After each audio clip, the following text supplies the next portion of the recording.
Hello and welcome to Mothering Unedited. I am Sarah Grace Knutson. And I am Leanne Hulick-Reyes. And I am Carmen West.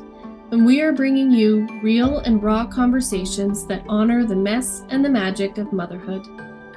From our radically authentic hearts, we share and discuss the good, the bad, and the ugly about the things that mothers need to talk about most.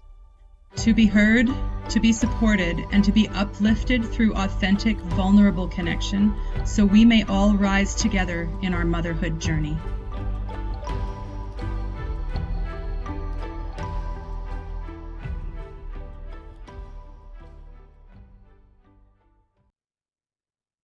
Hello there, and welcome to episode 3 of Mothering Unedited.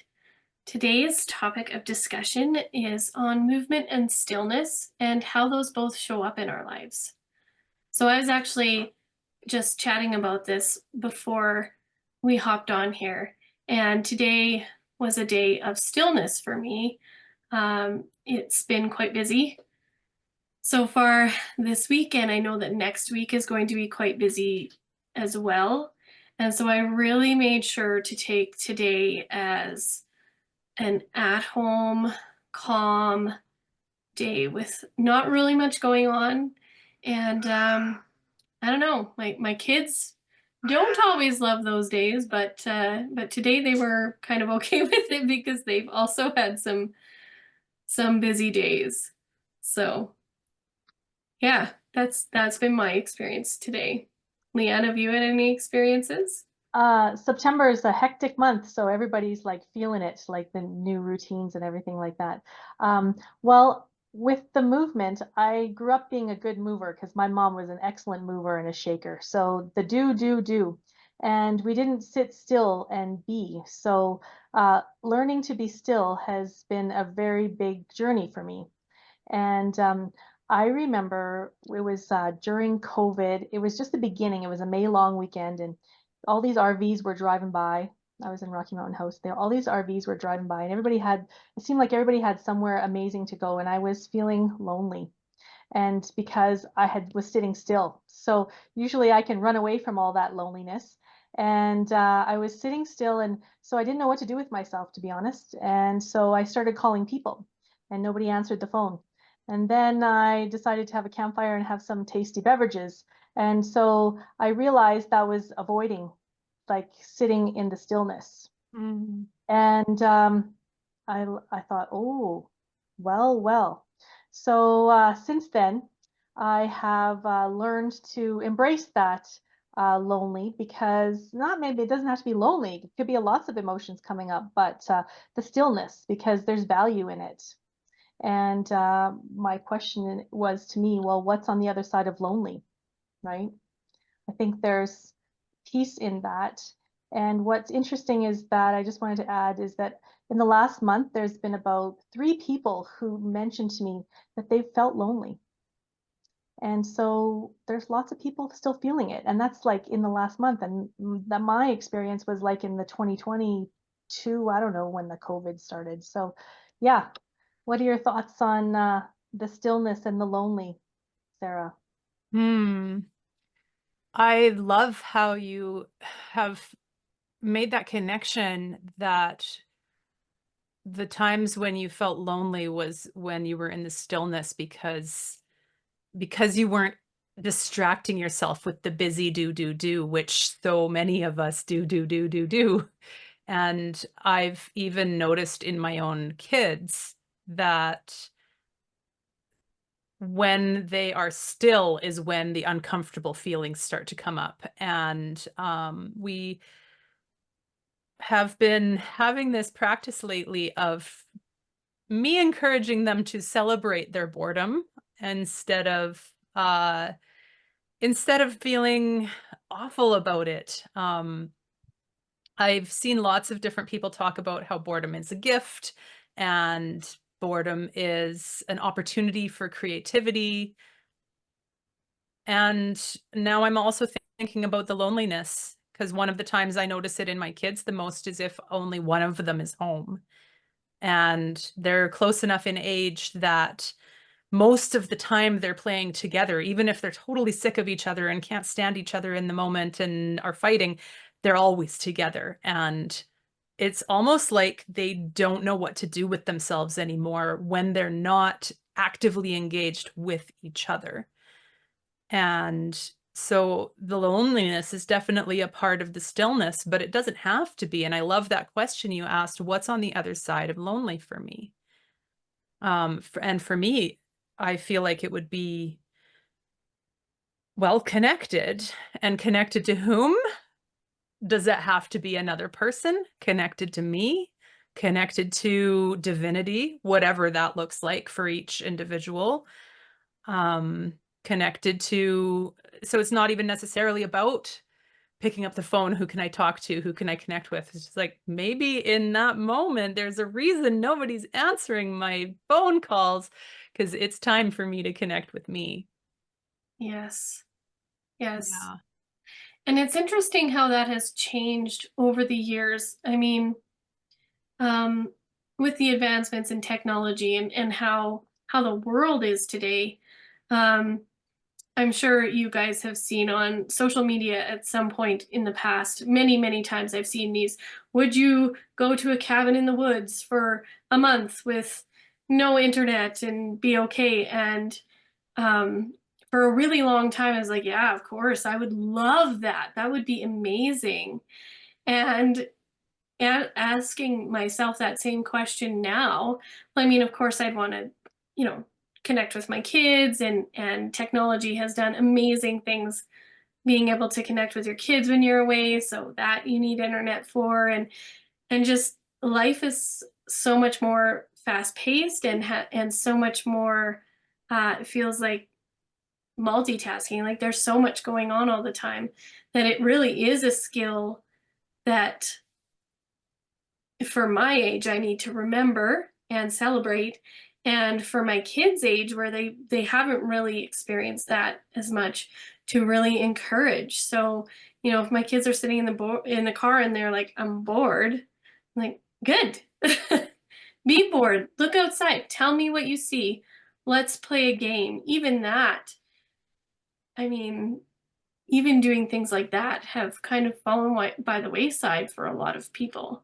Mhm. So There's a really good Bluey episode about it, actually. I don't know if everybody here watches Bluey or not, but they're bored in the car because their iPads or whatever are like stuffed in the back they can't reach.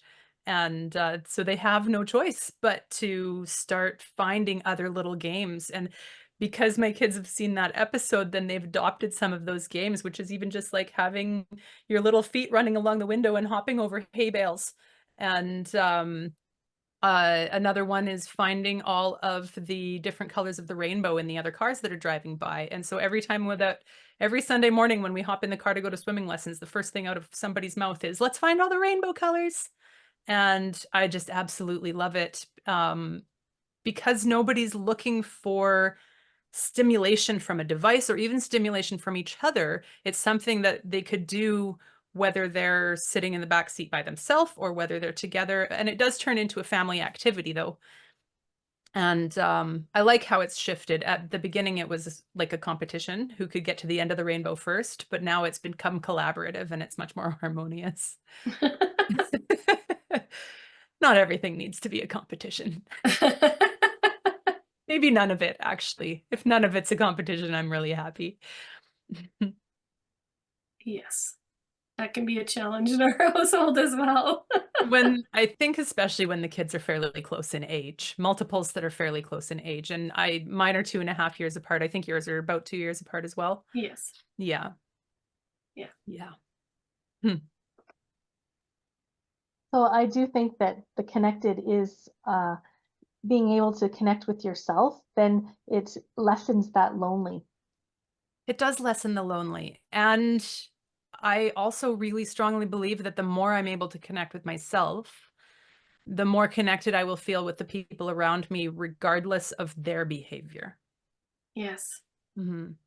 And I think that like when you know the lonely, then you really feel appreciative and grateful for connecting with someone as well.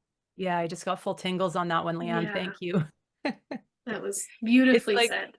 all of the contrast that we're exposed to in this world is a gift, because those deep valleys are able to highlight how good it actually feels when we're not in the deep valleys, and we wouldn't be able to appreciate the high peaks without them. And I mean, I feel like it's simultaneously ancient wisdom and something that we all probably want to be reminding ourselves of every single day. What is the gift in this loneliness? Yeah. What is the gift in this stillness, even if it feels uncomfortable?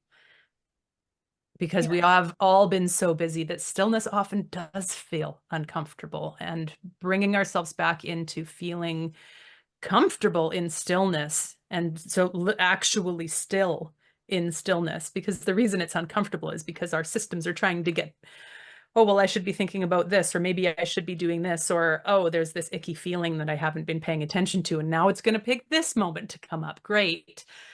But Yeah. it's got to And come up. yeah. And it's the productivity of movement, right? So Mhm. stillness, I think, is like the inner world. Mhm. And then it reflects in our outer worlds. I was actually thinking about this topic a couple days ago as I was navigating my life, because it's been a really roller coastery week for us in my household. And I experienced a day of massive stillness on the children's side of things, which was unexpected and very pleasant. And as a result of it, I actually got to get a tremendous amount of work done in my own stuff on my computer. I made new business cards. I updated a whole bunch of stuff that really needed my attention. And it was like it came out of left field. And so it was this interesting dichotomy, almost a juxtaposition of stillness and movement together, because I was able to enter into a flow state because nobody was coming and needing my attention for this, and nobody was fighting. Everybody was super harmonious. This was just on Friday, 2 days ago, for anybody listening. And then the next day, I was like, more like that, please. And it didn't happen at all. Everything went completely crazy. And I wanted to be in a place of stillness and actually just relax, because while the kids had been so peaceful and calm on Friday, I was actually quite productive and busy. So I wasn't really resting, even though everything I did felt really good. I wasn't really resting. And then I wanted yesterday, Saturday, to be a day of rest for me. And it was not. It was one of those days where I basically was mediating or refereeing for the entire day, and there was just big feelings everywhere, and it was chaos and messy. And I had a meltdown. My partner had a meltdown. The kids had like 15 each. And it was just like, what is going on today? And then I was like, oh, okay. So we're just having like a really big contrast moment between movement and stillness, because I knew we were going to be talking about this today. And I was like, okay, so where can I find stillness in this place? And I managed to do it. I actually, my partner had been wanting to get a whole bunch done in the yard. He's in the middle of building a play set, and he didn't really want to be doing it. He wanted a day of rest too. So when I told him to stop. I was like, let's just stop. Let's stop trying to do all the things today. Like, yeah, I know it's Saturday. You only get 2 days off work, but let's just sit down. And then everything got better. And it was like the letting go, the surrender, um, really shifted the energy in the whole household. And Nice. there was still difficult emotions happening, but nothing was as tense anymore. And there wasn't this like pressure of like, oh, I have to deal with the kids, even though I would rather be doing something else. I was like, anytime we feel that way, I think we just need to stop. What is our goal here with parenting? Is it to build the play set, or is it to be connected? So let's just stop and connect with the kids. And we ended up playing a bunch of board games. And some of those were still quite hairy, because like nobody was really in a totally harmonious state, but it was way easier to navigate all of it when we just let go. Yeah. of all that other stuff that was keeping us. So was it a totally still day? No. Did we Well, find stillness in the chaos? Yes. yeah, stillness moments. Yeah. So I liked what you were saying, Carmen, about scheduling the still day. And so I do that in my weekends now because I need to have like administration day. So if one day is out, then another day has to be in at home. And maybe if it's like a morning out, then it's like afternoon or evening in, because it can't be like out in the morning, out in the afternoon, out in the evening, because like I'm gonna melt down. And then if, yeah, I don't know about anybody else, but I'm not gonna manage because it's just not possible. So that's my way of making sure that even if it's not intentional stillness, it's like calendar blocked off so that it's not too much activity. Well, I think that's a very important point as well, is learning yourself. And, learning also, as Sarah was talking about, learning how your family also manages things, works through things, lives life. For me, yesterday was a very busy day. I don't know how. It seems like every time we have one thing booked on one day, so many other things come up. I had a class that I was attending. I had a sale that comes up just twice a year that I was attending. There was 2 birthday parties. There was a grand opening of a playground, and the kids went to bed at their regular bedtime of 7:30, and I went to bed right after.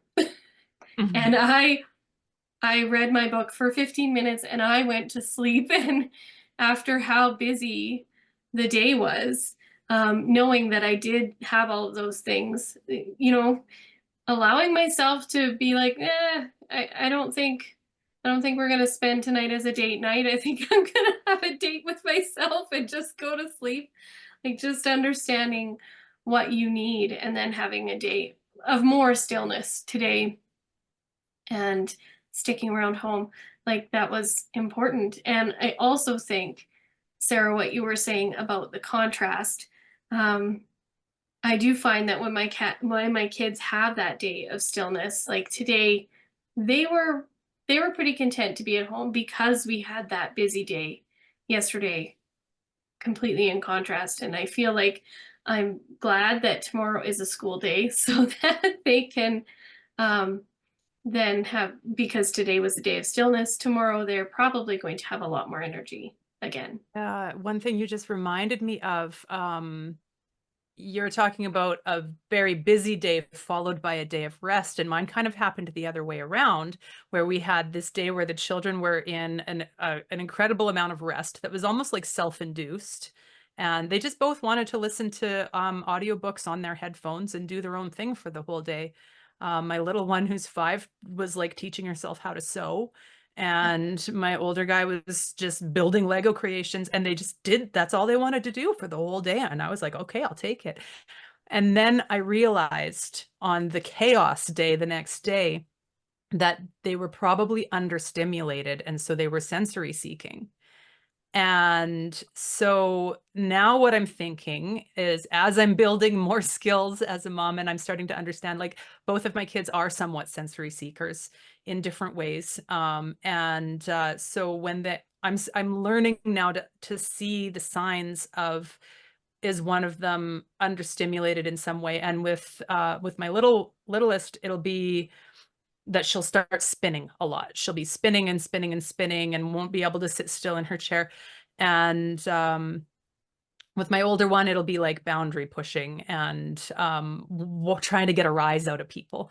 And so when I see those things, already, it's almost like it's too late. And so what I'm learning now is, and this couple days of my life has been a very big learning experience in this, is what can I make sure that I do at the end of a very down, still day to make sure that they got a bunch of sensory input? And so do we finish our still day with a whole bunch of jumping jacks and dancing to techno and get like a whole bunch of big activity into them, or a lot of occupational therapists recommend like games where they're doing hard work. So like pushing against something, activating their body in a way that really activates the senses. And so if I had done all of that on Friday, later in the day, in the evening, before bed, because doing these kinds of things before bed is actually excellent. And then Saturday might have been a totally different day. Of course, I have no way of knowing that. It's a big what if, but I can definitely practice next time. Can I build into our day? It's not just about building in stillness, but it's also about building in movement so that they don't try to get the movement in a way that doesn't work for me. Right.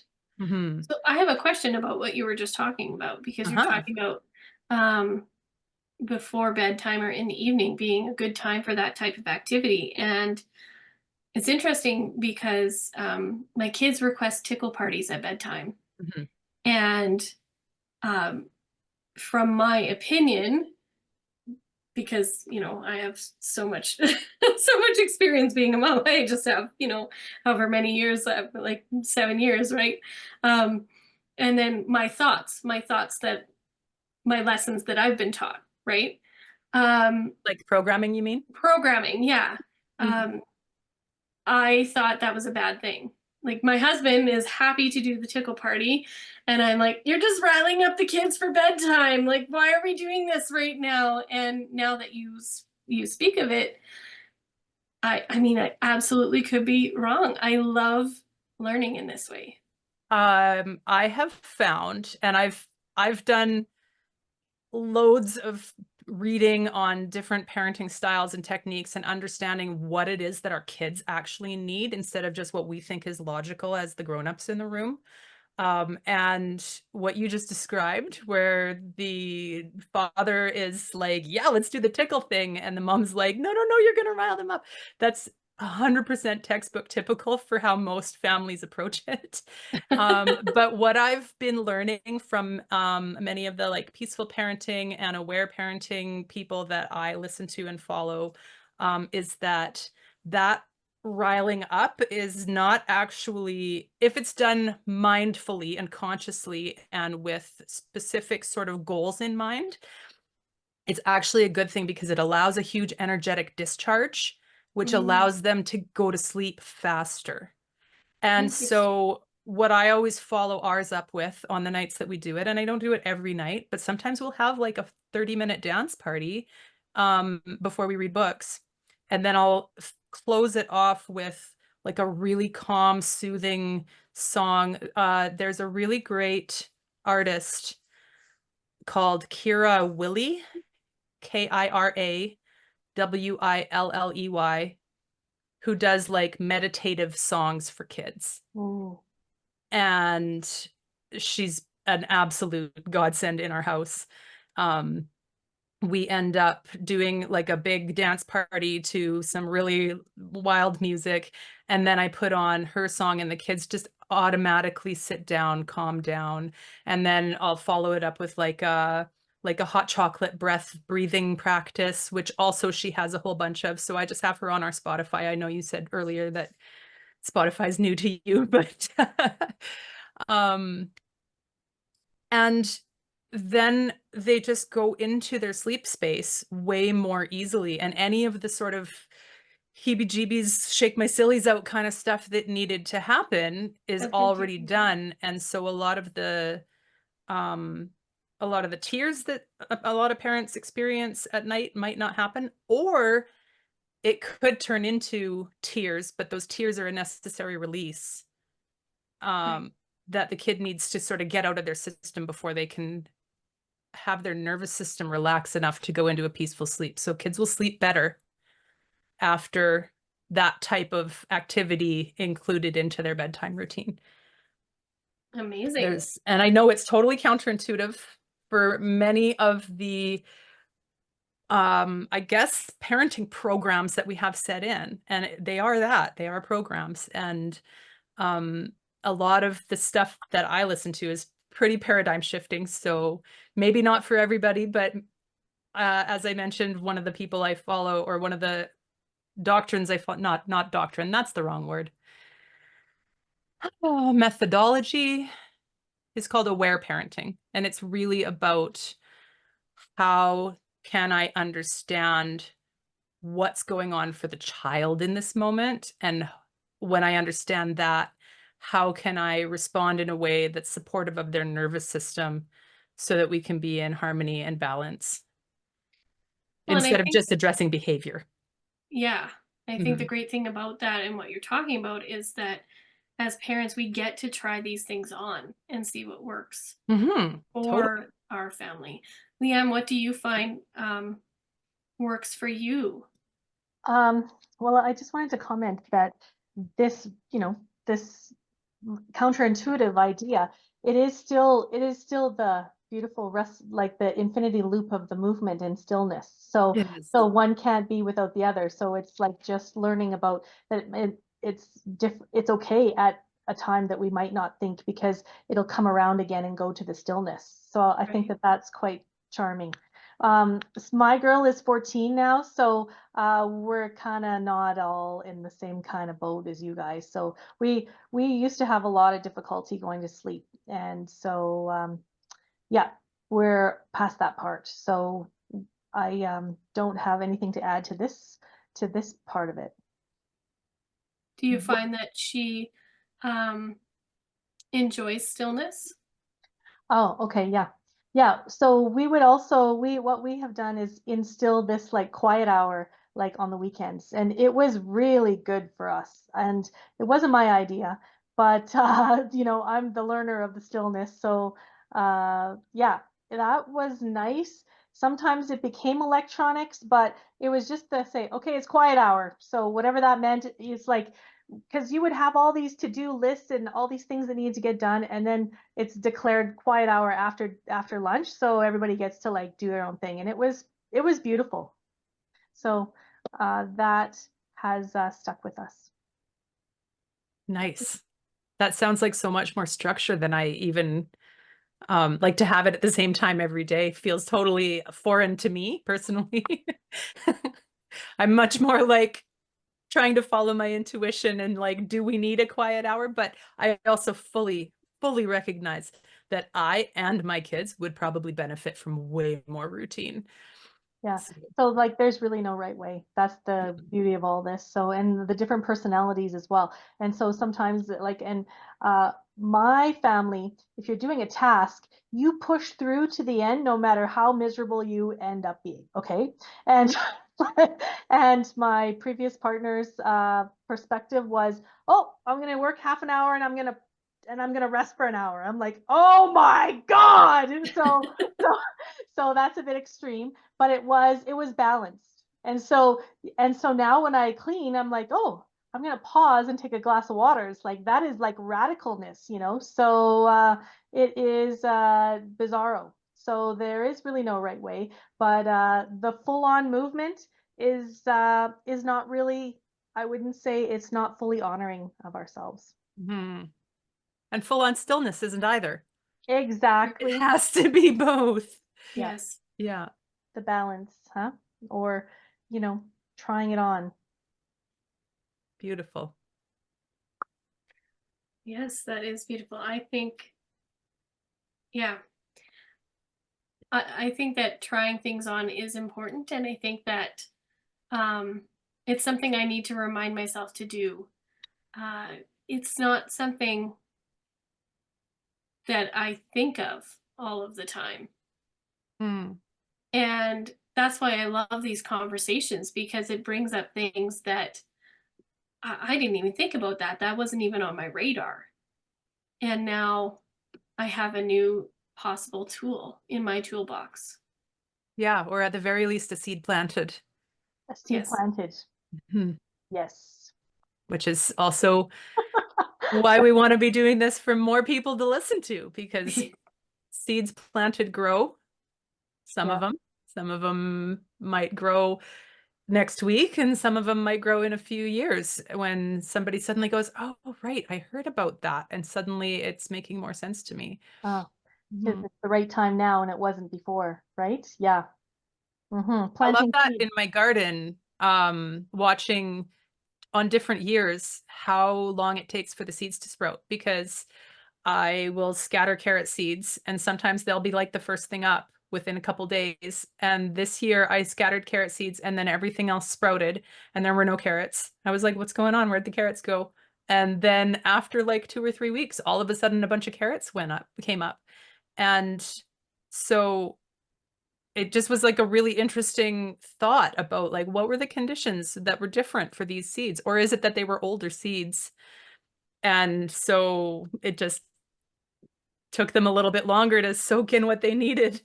And but there's just so many different conditions for all of the different people and all of the different seeds that are planted, and everything that wants to will eventually grow. It will. And then your dog will go in and dig up an entire row of carrots, and you will be really upset that you didn't get to enjoy them. I'm so sorry, Carmen. And this I is also lost a bunch of plants too, but yeah. And this is why I like to look at parenting as a gentle gardener, because before I was pushing with an agenda, and that's movement. And now I look at it as the gardener in stillness, and I can plant the seed, and then I just can wait, you know, imagine that, and observe and listen and be aware. And before, when I was like, trying to make everything happen, I was eyes closed. So when there is awareness, then we can hear these beautiful ideas that mamas are sharing or papas are sharing, and that's where the beauty is. So I love the gardening. This is a healthy, beautiful way of looking at parenting, in my perspective. I agree so much, and I think that you really brought up an important point about even just the gardening, the planting a seed with our children, even when we're asking them to do something. So I find that in the past, I really wanted to control how the thing I asked them to do manifested. And they don't learn that way. They learn that they have to listen to you, but they don't learn how to do it themselves. They don't learn critical thinking that way. So, giving them a task or asking them to do something, and then, as you said, step back and wait. And then allow them to do it how they're going to do it. For sure, set some parameters around it if there needs to be parameters, like, please clean up your room. And it would be lovely if that could be done by tomorrow. But not, please clean up your room. Why aren't you cleaning up your room? I asked you to go clean up your room. Why aren't you doing it this second? When really they could just be processing something. They're in the middle of something else, or they want to do it a different way. And you're like, no, it's got to go on that shelf. Like, I have been all of those things.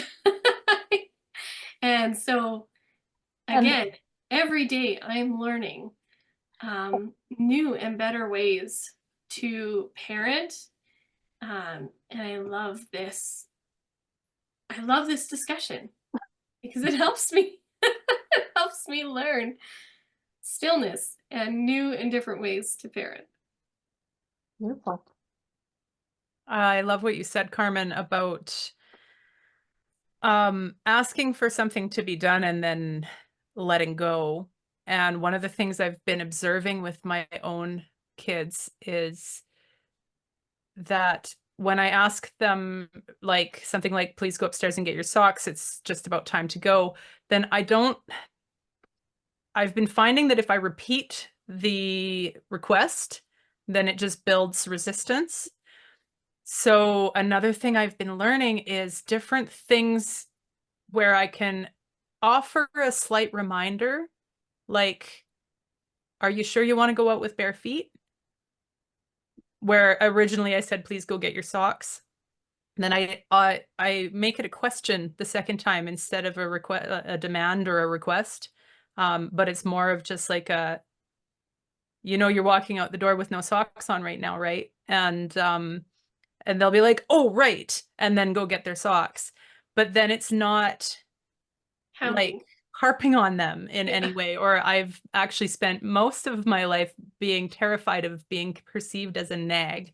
So I never want to be nagging at anybody, and that, like, to the point that there's work for me to do even still around that sometimes. But the other thing I've noticed too, though, is that if I say to my kids, and obviously this is when everybody's regulated, well fed, well rested, and doesn't have upsets going on.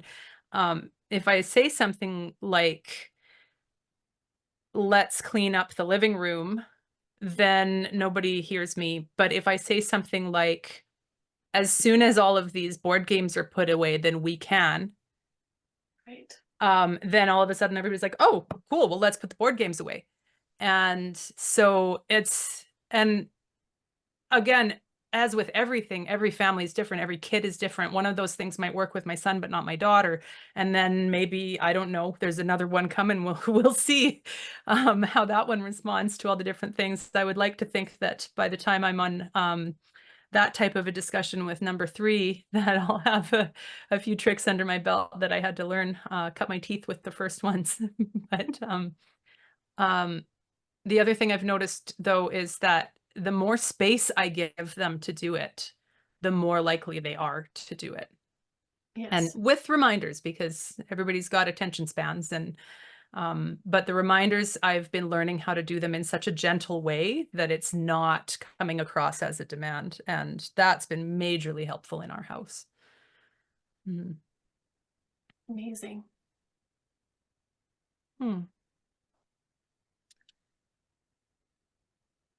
Well, I feel like we've had a great conversation about movement and stillness. I think this is where we can end for today. And so thank you very much for listening. We look forward to talking with you next time. Again, I don't know what the topic is. We haven't discussed it yet. And we will let you know then. Thank you. Thank you. Thank you so much for joining us today on Mothering Unedited.